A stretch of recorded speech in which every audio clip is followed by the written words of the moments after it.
जय हिंद साथियों। तो फाइनली वैगनर ग्रुप के चीफ येवजेनी प्रिगोजिन की मौत की खबर हमें मिल ही गई है। ये तो होना ही था। ऐसी प्रतिक्रिया यूएस प्रेसिडेंट जो बाइडेन से मिली है। F-16 के चीफ, फॉर्मर चीफ, उनसे भी यही प्रतिक्रिया देखने को मिली है और यही मेरा सोचना भी था, क्योंकि आप ये देखिए कि वैगनर ग्रुप का जो चीफ ये येवगेनी प्रिगोजिन था, इसने पंगा किससे लिया था? इसने पंगा लिया था दुनिया के सबसे खतरनाक आदमी से। तो सबसे पहले हम बात करते हैं कि येवगेनी प्रिगोजिन की डेथ कैसे हुई। मॉस्को से सेंट पीटर्सबर्ग इनकी फ्लाइट जा रही थी। इनका प्राइवेट जेट था जिसमें 10 लोग सवार थे, क्रू मेंबर्स को मिला के, और इन 10 लोगों में से एक प्रिगोजिन था। अब खबर सीधी ये मिली है कि ये जो जेट है इसमें कोई दिक्कत आई और उसके बाद फिर ये क्रैश हो गया। उसके बाद कॉन्स्पिरेसी थ्योरीज चली, अफवाहों का बाजार है वो गर्म हो गया। इतने भी बड़े बड़े लोग हैं, सब यही कह रहे हैं कि ये तो होना ही था और पुतिन अपने दुश्मनों को कभी छोड़ता नहीं है। ये हमने पास्ट में भी देख रखा है। तो साथियों, जानने की कोशिश करते हैं प्रिगोजिन था कौन। इनिशियली एक ये शेफ था, इसकी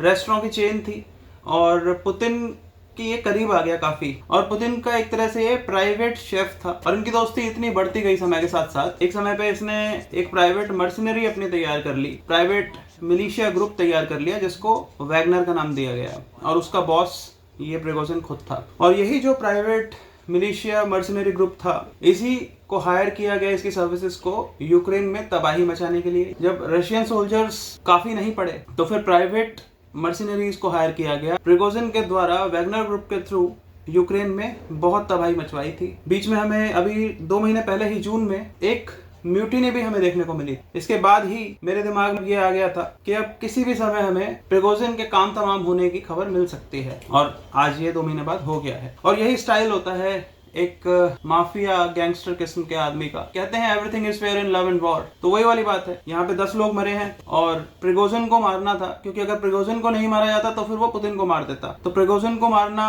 बहुत जरूरी हो गया था। अब लेकिन बात यहाँ पे ये आती है कि प्रिगोजिन को जो मारा है, साथ में 9 लोग और भी तो मरे हैं, वो बेगुनाह थे। ये समझने की जरूरत है कि बेगुनाह लोग तो उसमें मरे हैं, लेकिन बात यह होती है कि जब खतरनाक आदमी के साथ आप चलोगे तो आपकी जिंदगी तो हमेशा ही खतरे में है। और प्रिगोजिन के साथ उसके बहुत सारे कॉन्फिडेंट्स थे, जो उसके खास लोग थे जिन पे वो बहुत विश्वास करता था, वो भी इसमें मारे गए हैं। तो ये एक well crafted, well threshed out strategy के तहत इस घटना को अंजाम दिया गया है और पुतिन के द्वारा अपने दुश्मन को रास्ते से हटा दिया गया है। अब ये जो प्रिगोजिन की हत्या हुई है, एक अकस्मात मौत हुई है, तो इसका कारण सबसे बड़ा ये है कि प्रिगोजिन ने व्लादिमीर पुतिन से पंगा ले लिया था। पहले व्लादिमीर पुतिन का मित्र था, दोस्त था, खास था, लेकिन अभी जून में ही हमने देखा कि जब रशियन आर्मी और ये प्राइवेट आर्मी वैगनर ग्रुप, ये दोनों मिलकर यूक्रेन में युद्ध कर रहे हैं। अब क्या हुआ कि डिफरेंसेस आ गए दोनों ग्रुप्स के बीच में। यहाँ पे फ्रिक्शंस इसलिए आए कि बहुत सी चीजें होती हैं। एक तो संसाधन जो होते हैं, जैसे वेपन्स हो गए और रसद हो गई, अगर ये टाइम से, समय से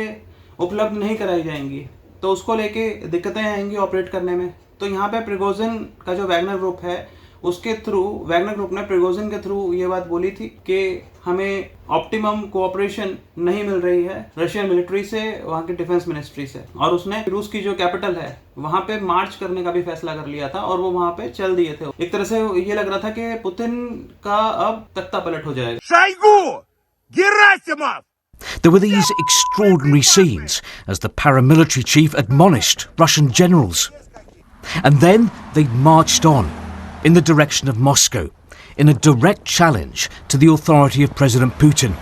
लेकिन तभी हमने देखा कि जो पुतिन का मित्र है, बेलारूस का डिक्टेटर प्रेसिडेंट अलेक्जेंडर लुकाशेंको, उसने बीच में कांटेक्ट किया इस प्रिगोजिन से जिसने बगावत करी थी और इसको बेलारूस बुला लिया। उनकी बात हुई और इसी के साथ हमने देखा कि जो आर्मी है वो वापस चली गई। लेकिन एक बहुत बड़ी दिक्कत हो गई थी, इसने पुतिन से पंगा ले लिया था। तो प्रिगोजिन अलेक्जेंडर लुकाशेंको के बुलावे पे रूस की कैपिटल की तरफ जाने से रुक तो गया और अपनी प्राइवेट मिलिशिया को उसने वापस भी भेज दिया और खुद वो बेलारूस चला गया अलेक्जेंडर लुकाशेंको के पास एक कुछ डील साइन करने के लिए कि किस तरीके से उसे पैसिफाई किया जा सकता है।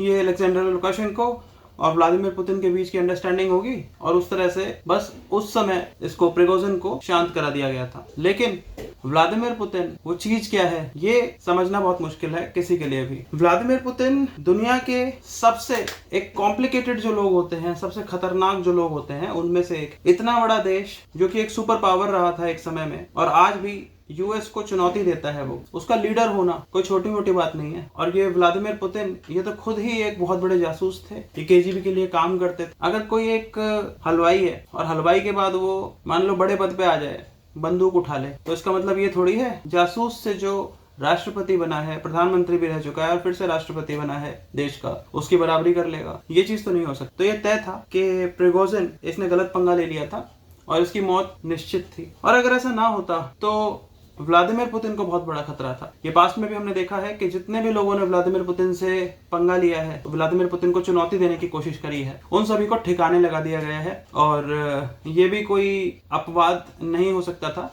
तो यहाँ भी व्लादिमीर पुतिन की सत्ता बरकरार रहे, उसके लिए ये अवश्यंभावी था, ये आवश्यक था कि प्रिगोजिन को ठिकाने लगा दिया जाए। हालांकि यहाँ पे अब एक चीज है कि लिस्ट जो थी पैसेंजर्स की, उसमें प्रिगोजिन का नाम था, लेकिन ये कैसे मान लें कि वो जो 10 लोग हैं उनमें प्रिगोजिन था शामिल, वो जो फ्लाइट जेट जिसका एक्सीडेंट हुआ है। और ये आरोप भी लग रहे हैं कि ये खराबी नहीं हुई थी कोई प्लेन में, ये तो जो रशियन आर्मी है उसने उसे शूट किया है प्लेन को और उसके बाद वो प्लेन क्रैश हुआ है इस कारण से, क्योंकि उसकी फुटेज में कुछ लोग कह रहे हैं कि उसमें से धुएं का गुबार था।